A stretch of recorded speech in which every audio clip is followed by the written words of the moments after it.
Hello दोस्तों, welcome to my channel allrounder pharmacy. तो कैसे हो आप सब? आई होप आप सब बहुत बहुत अच्छे होंगे। तो आज हम स्टार्ट करेंगे human anatomy and physiology second, जिसकी हमने थर्ड यूनिट में 2 लेक्चर ऑलरेडी कवर कर चुके हैं और आज हम लेकर आए हैं तीसरा लेक्चर। 2 लेक्चर में हमने पूरा रेस्पिरेटरी सिस्टम में सारा कुछ पढ़ लिया था। हमारा सिर्फ लंग से एक टॉपिक बचा था जो कि हमारे एग्ज़ाम में 10 मार्क्स में पूछा जाता है, तो इसीलिए हमने इसे डिटेल में पढ़ाएंगे। तो हम देख लेते हैं लंग्स क्या होते हैं। Lungs are the principal organ of respiration. जो हम रेस्पिरेशन करते हैं, मतलब सांस लेते हैं और निकालते हैं बाहर, तो वो क्या होता है? रेस्पिरेशन। रेस्पिरेशन में जो भी ऑर्गन होते हैं, लंग्स मतलब ये प्रिंसिपल ऑर्गन होता है रेस्पिरेशन का। The lungs are pair of spongy air field concept organ located on either side of chest. तो ये जो लंग्स होते हैं ये पेयर में होते हैं, मतलब 2 होते हैं। जैसे कि लंग्स तो आपने देखे ही होंगे, ये हमारी ट्रेकिया है, ये ब्रोंकाई निकली हुई है, ब्रोंकाई से ब्रोंक्यूल्स निकले हुए होते हैं और ब्रोंक्यूल्स में ही हमारा ये लंग्स बने हुए होते हैं। ये हमारे हैं लंग्स। तो ये पेयर में होते हैं, स्पंजी एयर फील्ड होती है इनमें और ये कॉन्सेप्ट के ऑर्गन होते हैं और ये चेस्ट के दोनों साइड में लोकेटेड होते हैं। They are present in pair that left and right lungs, जिसे हम लेफ्ट और राइट बोलते हैं। इसे हम राइट बोलेंगे और इसे हम बोलेंगे लेफ्ट। तो ये दोनों साइड में चेस्ट के प्रेजेंट रहते हैं। Lungs are covered by a double membrane known as pleural membrane.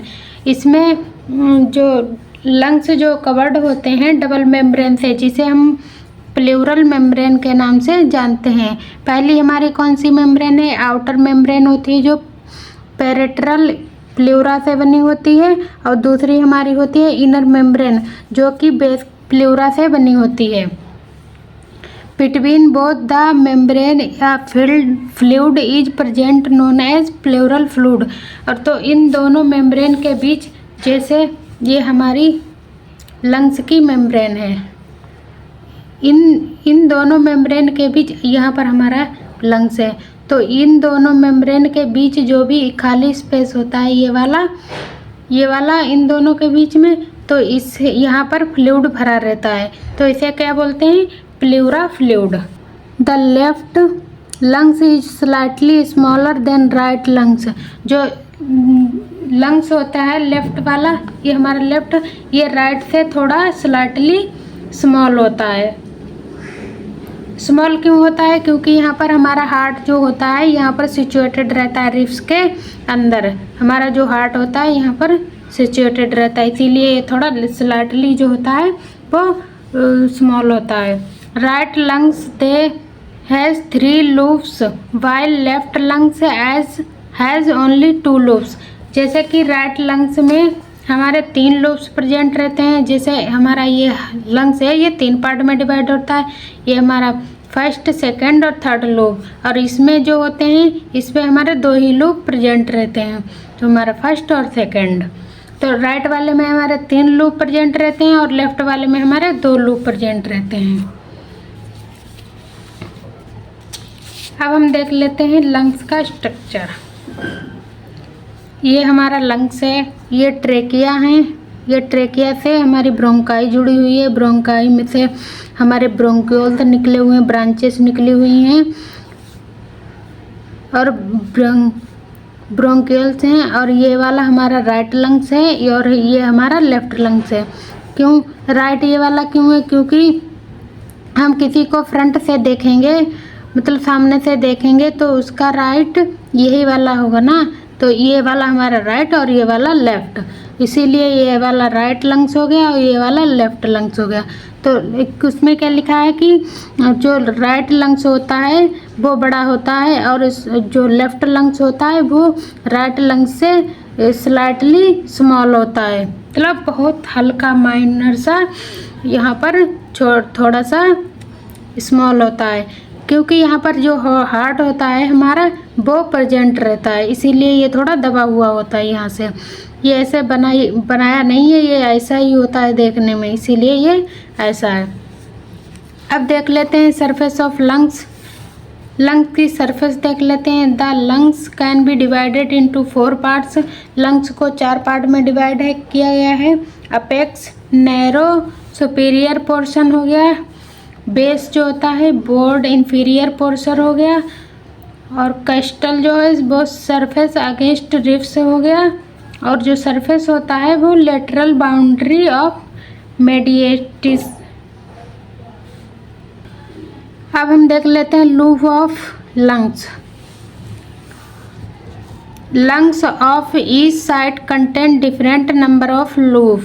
जो हमारे लंग्स में दोनों साइड में different number of loop present रहते हैं। तो हम देख लेते हैं राइट लंग्स में। राइट लंग्स इज सब डिवाइडेड इनटू 3 लूप। पहला जो हमारा लूप होता है उसे सुपीरियर लूप बोलते हैं, बीच वाले को मिडिल लूप और नीचे वाले को इंफीरियर लूप। ऐसा ही हम लेफ्ट में, लेफ्ट लंग इज सब डिवाइडेड इनटू 2 लूप्स। पहला हमारा सुपीरियर लूप और दूसरा हमारा इंफीरियर लूप। अब हम देख लेते हैं मैकेनिज्म ऑफ रिस्पायरेशन। जो हम रिस्पायरेशन ले रहे हैं उसका हम मैकेनिज्म देखेंगे। Mechanism of respiration involve 2 major step. Respiration के मैकेनिज्म में 2 स्टेप रोल प्ले करती हैं। तो हमारा पहला हो गया ब्रीथिंग मैकेनिज्म और दूसरा हमारा हो गया एक्सचेंज गैसेस। तो हम पहले देख लेते हैं मैकेनिज्म ऑफ ब्रीथिंग। ब्रीथिंग का मैकेनिज्म कैसे होता है? The process in which air move in and out of the lungs is known as breathing. जब हम सांस को मूव करते हैं, अंदर लेते हैं और बाहर निकालते हैं, उस प्रोसेस को हम ब्रीदिंग बोलते हैं। The breathing mechanism involve 2 major process. इसमें भी 2 मेजर प्रोसेस होती हैं, इंस्पायरेशन और एक्सपायरेशन। तो हम देख लेते हैं इंस्पायरेशन में क्या होता है। The process of intake atmosphere air is simply known as inspiration. जैसे कि हम अपने इन्वायरमेंट से एयर को मतलब ले रहे हैं, तो सिंपली अगर हम किस गैस को अपने अंदर इनहेल कर रहे हैं, मतलब गैस को अंदर अपने ले रहे हैं, तो वो हमारा हो जाएगा inspiration. The process is also known as inhalation. इस प्रोसेस को हम इनहेलेशन भी बोलते हैं। It is an active process.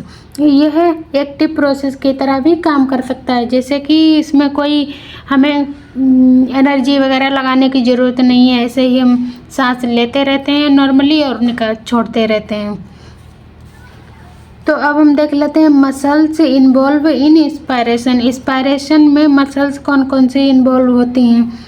2 types of muscles mainly involve in inspiration. पहला हमारा डायफ्राम हो गया, दूसरा हमारा इंटरनल इंट्राकस्टल मसल्स। तो हम देख लेते हैं कि हमारा ये लंग्स है, लंग्स के नीचे एक हमारा डायफ्राम प्रेजेंट रहता है। ये सब बहुत बड़ा मेजर रोल प्ले करता है हमारे ब्रीदिंग में या इंस्पायरेशन में। दूसरा हमारा है इंटरनल इंटरकस्टल मसल्स। इंस्पायरेशन का मैकेनिज्म क्या है? शॉर्टली हमने 4 लाइन में आपको दिखाया हुआ है, आप लोग ऐसे देख सकते हैं और आप लोगों को अच्छे से समझ में भी आ जाएगा। तो इसमें इंस्पायरेशन मैकेनिज्म क्या होता है? Contraction of diaphragm muscles. कि जब भी हम सांस को अंदर लेते हैं, लंग्स में अंदर लेते हैं, तो ये हमारा डायफ्राम है, ये थोड़ा सा कॉन्ट्रैक्ट हो जाता है, मतलब इसका शेप थोड़ा चेंज हो जाता है, कॉन्ट्रैक्ट हो जाता है ऐसे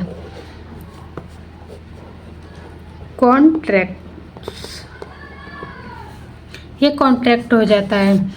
फिर इनलार्जमेंट ऑफ थोरेसिक कैविटी। तो ये यहाँ पर की थोरेसिक कैविटी होती है वो इनलार्जमेंट हो जाती है, मतलब बढ़ जाती है, थोड़ी थोरेसिक कैविटी जो होती है वो बढ़ जाती है। Decrease in pressure inside thoracic cavity, और जो थोरेसिक कैविटी का जो प्रेशर होता है अंदर का वो भी डिक्रीज हो जाता है। Filling of air inside the lungs, और तब फेफड़ों के अंदर जो एयर होती है वो भरी हुई होती है। तो ये इंस्पायरेशन का मैकेनिज्म था, इसका जस्ट उल्टा हो जाएगा एक्सपायरेशन का। तो हम वो भी देख लेते हैं। एक्सपायरेशन में क्या होता है? Expiration the process in which the air move from lungs to the atmosphere is known as expiration.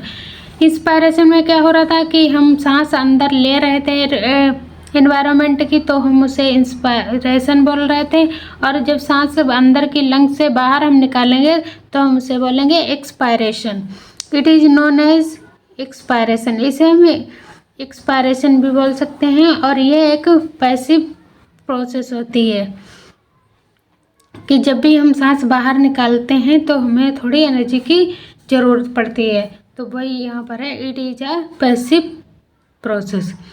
अब हम देख लेते हैं एक्सपायरेशन का मैकेनिज्म।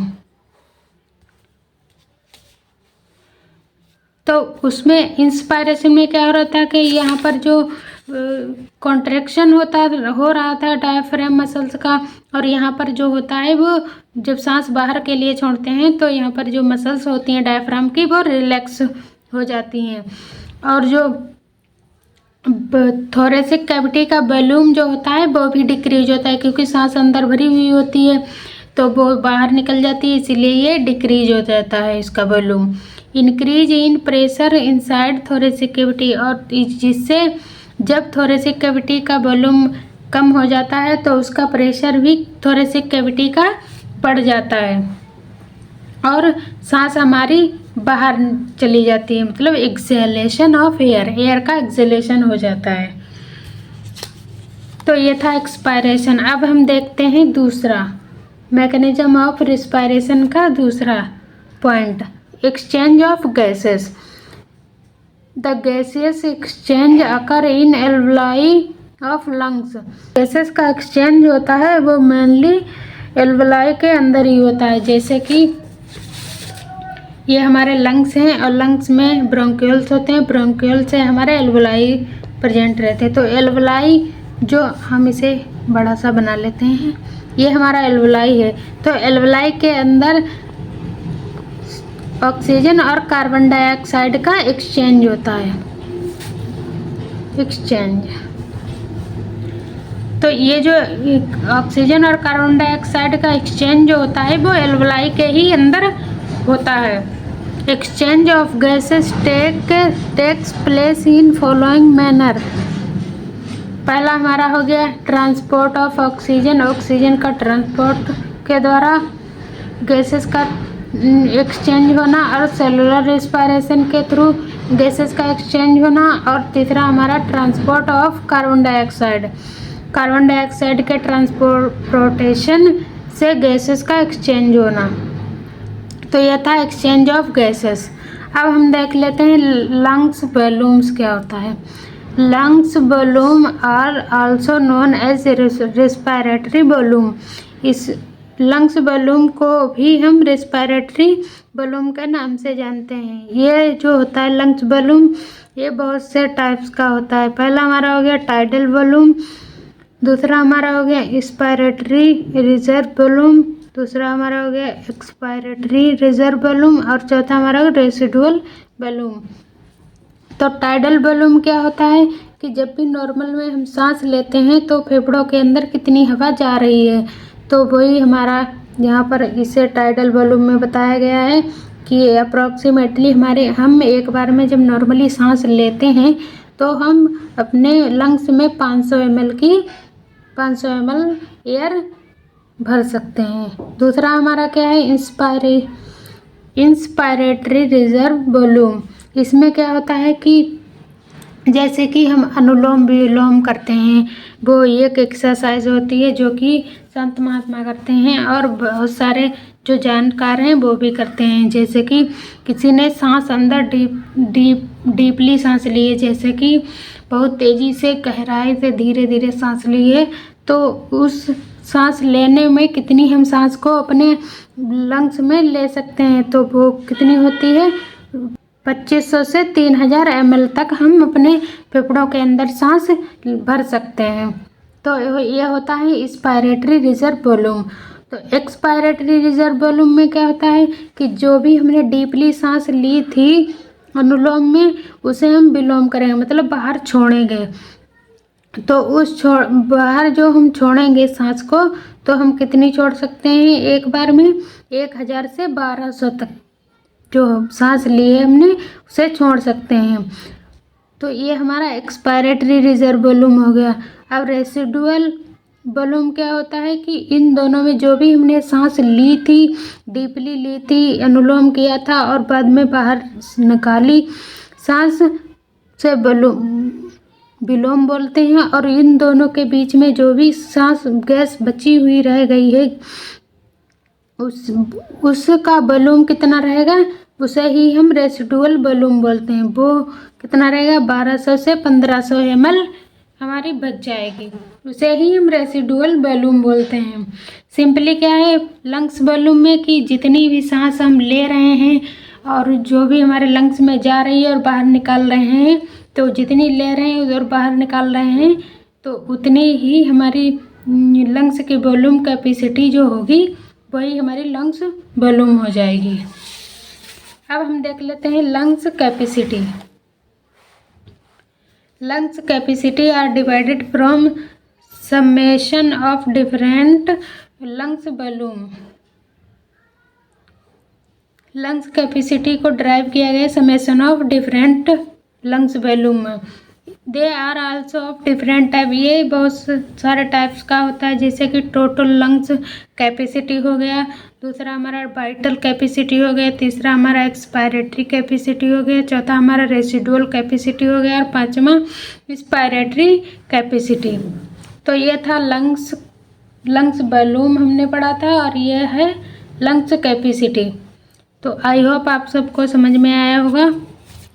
अगर आप लोग हमारे चैनल पर नए हो तो चैनल को सब्सक्राइब कीजिए, लाइक कीजिए एंड कमेंट कीजिए और इस वीडियो को अपने दोस्तों के साथ शेयर कीजिए। Thank you.